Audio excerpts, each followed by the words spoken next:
ആശുപത്രിയോ ആക്രിക്കടയോ? അത് കൊള്ളാം. ആക്രിക്കടയോ?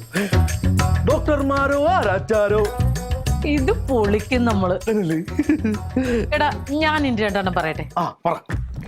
ആളെ കൊല്ലും ആശുപത്രി, ജീവനെടുക്കും ഡോക്ടർമാർ. ഇത്തവണ നമ്മുടെ മുദ്രാവാക്യം കിട്ടാൻ മരിഞ്ഞ. എടാ ഇത്തവണേ നീ മുന്നിൽ നിന്നങ്ങ് മുദ്രാവാക്യം വിളിച്ചോ. കഴിഞ്ഞ തവണ മുന്നിൽ നിന്ന് മുദ്രാവാക്യം വിളിച്ച് ഞാൻ അങ്ങ് മുന്നിലെത്തിയപ്പോണ്ടല്ലോ പിറകിൽ ഒറ്റ എണ്ണ ഇല്ല. മെമ്പർ വരെ ജീവനും കൊണ്ട് ഓടി. അല്ല ഞാൻ നിന്നോട് ഓടിക്കോളാൻ പറഞ്ഞല്ലേ, നീ ഓടാത്ത എന്റെ കുഴപ്പമാണോ? അത് കൊള്ളാം. ഇത്തവണ മെമ്പർ അങ്ങ് മുന്നിൽ നിന്ന് വിളിച്ചാൽ മതി. നമ്മുടെ പാർട്ടിക്ക് വേണ്ടി കൊല്ലാനും ചാവാനൊക്കെ കുറെ എണ്ണം ഉണ്ടല്ലോ, അവന്മാരും കൂടെ വന്ന് വിളിക്കിട്ട് എന്നെ വിട്ടേക്ക്. ആശുപത്രി, ജീവനെടുക്കും ഡോക്ടർമാർ, ജീവനെടുക്കും ഡോക്ടർമാർ. എന്ത് ബോറും മുദ്രാവാക്യാണ് അത്. നിന്നൊക്കെ ആരാണ് മുദ്രാവാക്യം എഴുതാൻ പഠിപ്പിച്ചേ? വേണ്ടേ എന്റെ മുദ്രാവാക്യത്തെ തൊട്ട് വിളിച്ചോണ്ടല്ലോ. നമ്മുടെ മുദ്രാവാക്യത്തിനാ കുഴപ്പം. ഇവിടെ ഡെയിലി സർക്കാർ ആശുപത്രിയിൽ ഓരോരുത്തരുടെ ജീവൻ എടുത്തോണ്ടിരിക്കുക, അതിനങ്ങൾക്ക് ഒരു കുഴപ്പമില്ല. എവിടെയൊക്കെ ഒറ്റപ്പെട്ട സംഭവം നടന്നു എന്ന് പറഞ്ഞ് അത്രയ്ക്ക് തളയ്ക്കേണ്ട ആവശ്യമൊന്നുമില്ല. ഈ വർഷത്തെ 100ാമത്തെ ഒറ്റപ്പെടല. ഓരോ ക്യാപ്സ്യൂൾ മേടിച്ചങ്ങ് വിഴുങ്ങിക്കോളൂ. സിസ്റ്റം തകരാറിലാണ് മിസ്റ്റർ. വയറ്റിൽ കത്രിക, കാലിൽ ഓപ്പറേഷൻ ചെയ്യാൻ പോയ കണ്ണിന്റെ കാഴ്ച നഷ്ടം. എല്ലാം ചിത്രം തന്നെ. അയ്യോ വിചിത്രമൊന്നുമല്ല, ഇത് സ്ഥിരം ചിത്രമാ. നീയൊക്കെ ഇവിടെ താലൂക്ക് ആശുപത്രി കണ്ടിരുന്നു? എന്റെ നേതാവ് കരുണൻ MLA ആയിട്ടിരിക്കുമ്പോഴേ നാടിന് സംഭാവന ചെയ്ത ആശുപത്രി അത്. അതിന് ഇന്നേ വരെ ആ ആശുപത്രിയെ പറ്റി എന്തെങ്കിലും അനിഷ്ട സംഭവം നീ കേട്ടിട്ടുണ്ട്? മികച്ച സേവനത്തിന് എന്തൊരു നല്ല നല്ല അംഗീകാരങ്ങൾ കിട്ടിയിട്ടുണ്ട്. അതിനെ അംഗീകരിക്കാൻ നിന്റെ ഈ നാവ് പൊങ്ങിയിട്ടില്ല. അംഗീകരിക്കാൻ മടിയുള്ളവർക്ക് വിമർശിക്കാൻ അവകാശമില്ല. മെമ്പറെ പുള്ളി ആ പറഞ്ഞത് കറക്റ്റ് ആട്ടോ. ഞാനിവിടെ കിടക്കുക ഹോസ്പിറ്റലിൽ പോകാറുണ്ട്. ഡോക്ടർമാരൊക്കെ നല്ല ഡോക്ടർമാരാ, നേഴ്സുമാരും കൊള്ളാം. അങ്ങനെ വരാൻ വഴിയില്ലല്ലോ. മെമ്പർ മേടിക്കണ്ട, നമുക്ക് വഴിയെല്ലാം ശരിയാക്കി എടുക്കാം.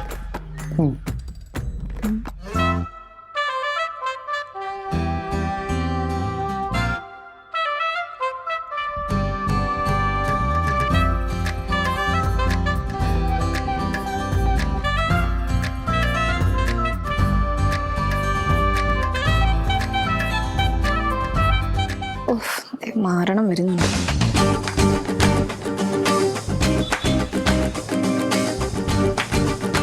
റാണി എങ്ങോട്ടാ? എനിക്കൊരു ഷൂട്ട് ഉണ്ട്, അതിന് പോകാൻ വേണ്ടി. എവിടെ? ഇവിടെ അടുത്ത് തന്നെ. ഞാൻ കൊണ്ടാക്കാം. വേണ്ട, ഞാൻ ടാക്സി ബുക്ക് ചെയ്തിട്ടുണ്ട്. എന്താ റാണി, ഇത്ര അടുത്താണെങ്കിൽ ടാക്സി ഒക്കെ എന്താ, ഞാൻ കൊണ്ടാക്കി പോരെ? ഇല്ല, ബുദ്ധിമുട്ടായാലോ? റാണി, കുഞ്ഞിലേ മുതൽ എൻ്റെ സൈക്കിള് റാണീനെ എത്ര കൊണ്ടുവരണമെന്നറിയും. എനിക്കതൊരു ബുദ്ധിമുട്ടേ അല്ല. സുജിത്തിനല്ല, എനിക്ക്. റാണിയുടെ തമാശ കുറച്ച് കൂടുന്നുണ്ട്. സുജിത്തെ, പറയുന്നോണ്ടൊന്നും തോന്നരുത്. ഞാൻ അത്യാവശ്യം ഇൻസ്റ്റാഗ്രാമിൽ ഫോളോവേഴ്സ് ഉള്ള ഒരു സെലിബ്രിറ്റി ഇൻഫ്ലുവൻസറാണ്. സുജിത്ത് ഇങ്ങനെ എൻ്റെ പുറകെ നടക്കുന്നത് അതെൻ്റെ കരിയറിനെ നന്നായിട്ട് ബാധിക്കും. റാണി, നമ്മൾ തമ്മിലുള്ള ബന്ധം ഈ നാട്ടുകാർക്ക് മൊത്തം അറിയാം. അതെങ്ങനെയാ റാണിക്ക് ബാധിക്കുന്നത്? നമ്മൾ തമ്മിൽ ഒരു ബന്ധവുമില്ല. എൻ്റെ അച്ഛനും അമ്മയ്ക്കും സുജിത്തിന് വലിയ കാര്യമായിരിക്കും, പക്ഷെ എനിക്ക് അങ്ങനെ അല്ല. എന്നെ ഒഴിവാക്കാൻ വേണ്ടി ഞാൻ എന്ത് തെറ്റാ റാണി ചെയ്തേ? ഇത് തന്നെയാണ് പ്രശ്നം, ആവശ്യമില്ലാതെ എൻ്റെ കാര്യത്തിൽ ഇടപെടുന്നത്. ഓ റാണി, എനിക്ക് റാണിയുടെ ഒരു ഫ്രീഡം ഉണ്ടെന്ന് ഞാൻ വിചാരിച്ചു. ഇനി റാണിനെ ഡിസ്റ്റർബ് ചെയ്യാൻ ഞാൻ വരത്തില്ല, ഞാൻ പോവാ.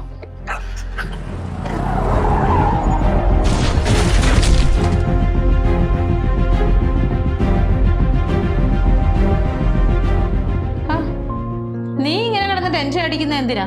നിന്റെ ടെൻഷൻ കണ്ടാത്തോന്ന് നീ ആ വണ്ടി കൊണ്ട് ചെന്ന് ആ ചെക്കനെ ഇടിച്ചത്. അമ്മ, ഞാൻ എന്തൊക്കെയോ ആ സമയത്ത് പറഞ്ഞ് സുജിത്തിനെ ചുമ്മാ വേദനിപ്പിച്ചു. അതിനുശേഷം ഈ ആക്സിഡന്റ് ഉണ്ടായി. ഇതെന്ത് കഷ്ടമാ. സംഭവിക്കാനുള്ള എപ്പോഴാണെങ്കിലും സംഭവിക്കും. അതിനിങ്ങനെ നീ കിടന്ന് ടെൻഷൻ അടിച്ചിട്ട് ഒരു കാര്യമില്ല.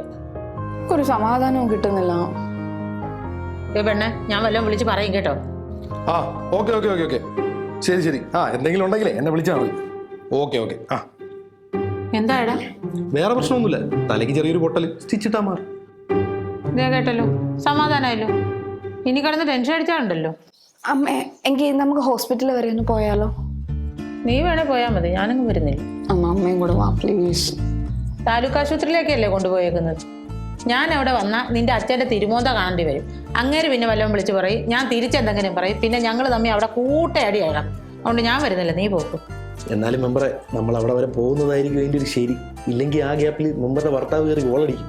ഓ എനിക്ക് വയ്യടാ കോച്ചാപ്പി, നീ ആശുപത്രി പോയി കിടന്നുണ്ട് അടി കൂടാൻ. ഈ എന്തിലും ഏതിലും രാഷ്ട്രീയം കാണാനുള്ള നിങ്ങളുടെ ഒരു മനസ്സുണ്ടല്ലോ, കാമിച്ചിരിക്കുന്നു ഞാൻ. ഈ പെണ്ണിന് എന്തുവാ? മെമ്പറെ ഒരു ചെറിയ ഐഡിയ എനിക്ക് തോന്നുന്നുണ്ട്. എന്ത്? ഇച്ചിരി ചീപ്പാണ്. ആ, നീ കാര്യം പറ. മെമ്പറുടെ ഭർത്താവ് ഇന്ന് രാവിലെ പറഞ്ഞത് ഓർമ്മയുണ്ടോ? എന്ത് പറഞ്ഞു? താലൂക്ക് ആശുപത്രി അതാണ് ഇതാണ് മറ്റതാണ് മറിച്ചതാണെന്നൊക്കെ. ഇപ്പൊ നമ്മുടെ ആ ചെറുക്കയില്ലേ, ആ ചെറുക്കനെ കൊണ്ടുവരിക്കുന്നത് താലൂക്ക് ആശുപത്രിയിലോട്ട്. അതിന് നമുക്ക് ചെറുതായിട്ട് എന്തെങ്കിലും ഒരു കത്രികയോ സിറിഞ്ചോ അങ്ങനെ എന്തെങ്കിലും ആ ചെറുക്കന്റെ പുറത്ത് വെച്ചിട്ട് വിട്ടാലോ? ദേ, നീ ഇപ്പൊ പറഞ്ഞു ഇനി മേലെ പറഞ്ഞോണ്ടല്ലോ, ഒരു മനുഷ്യന്റെ ജീവൻ വെച്ചുള്ള കളിയാ. മെമ്പർ എന്നാലും ഒന്ന് ആലോചിച്ച് നോക്കിയേ, വർക്കൗട്ടോ? വേണ്ട കൊച്ചാപ്പി, അതൊന്നും ശരിയാകത്തില്ല. നമുക്ക് വേണമെങ്കിൽ അവനെ കൊണ്ട് ഈ ആശുപത്രിക്കെതിരെ മോശമായിട്ട് വല്ലതും പറയിക്കാം. അതിൽ കൂടുതലൊന്നും വേണ്ട. മെമ്പർക്ക് വേണ്ടെങ്കിൽ വേണ്ട, പക്ഷെ എനിക്ക് വേണം. ഇതാണ് ഞാൻ നിന്നോട് പലപ്പോഴും പറയാറുള്ളത്. മൂത്തവർ ചൊല്ലും മുതുനെല്ലിക്ക ആദ്യം കഴിക്കും പിന്നെ മധുരിക്കും. അതിന് നീയല്ലല്ലോ മൂത്തത്. എടാ, പ്രായം കൊണ്ട് നീയാണ് മൂത്തതെങ്കിലും അനുഭവ സമ്പത്ത് കൊണ്ട് ഞാനാ മൂത്തത്. എത്രയോ പെൺകുട്ടികൾ എൻ്റെ സ്നേഹം റിജക്ട് ചെയ്തതാ. അവസാനം ഒരു പെൺകുട്ടിയും എന്നെ അർഹിക്കുന്നില്ല എന്ന് മനസ്സിലായപ്പോഴാണ് ഞാൻ ആ പരിപാടി നിർത്തിയത്. അതുകൊണ്ട് എക്സ്പീരിയൻസ് കൊണ്ട് പറയാ, ഈ റാണിയുടെ പുറകുള്ള നടത്തം അത് നീ അങ്ങ് നിർത്തിക്കോ. അതങ്ങനെ നിർത്താൻ പറ്റൂല. സുജിത്തെ, നിനക്ക് കിട്ടിയതൊന്നും പോരെ. എടാ, നീ അതും ഇതും തമ്മിൽ എന്താ ബന്ധം? ബന്ധമുണ്ട്.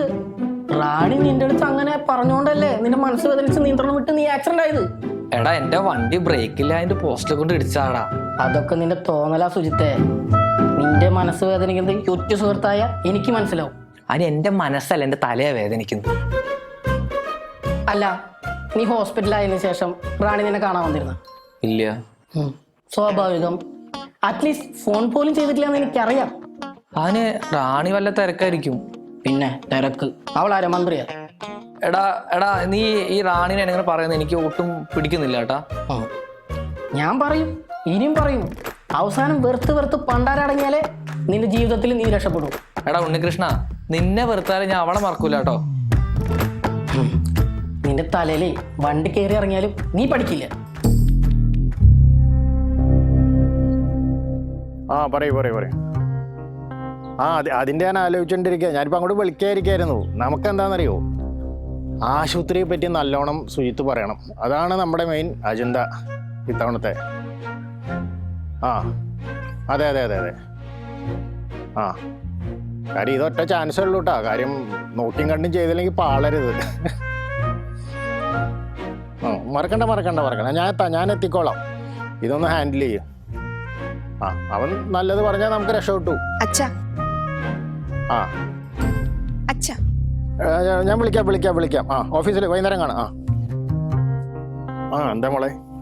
സുജിത്തിനെ കൊണ്ടുവന്നല്ലേ? ആ സുജിത്തിനെ കൊണ്ടുവന്നു, ഹോസ്പിറ്റലിൽ നിന്ന് കൊണ്ടുവന്നു. ഞാൻ ഹോസ്പിറ്റലിലുള്ളപ്പോൾ ഒന്ന് പോയി കാണാൻ പറ്റിയില്ല. ഞാനൊന്ന് പോയി കണ്ടിട്ട് വന്നാലും. ആ മോള് പോയി കണ്ടിട്ട് വന്നോ? കണ്ടോ? അതിന് പ്രശ്നമൊന്നുമില്ല. കണ്ടോ കുഴപ്പമൊന്നുമില്ല. ശരി അച്ഛാ. മോളേതായാലും അവനെ കാണാൻ പോവല്ലേ?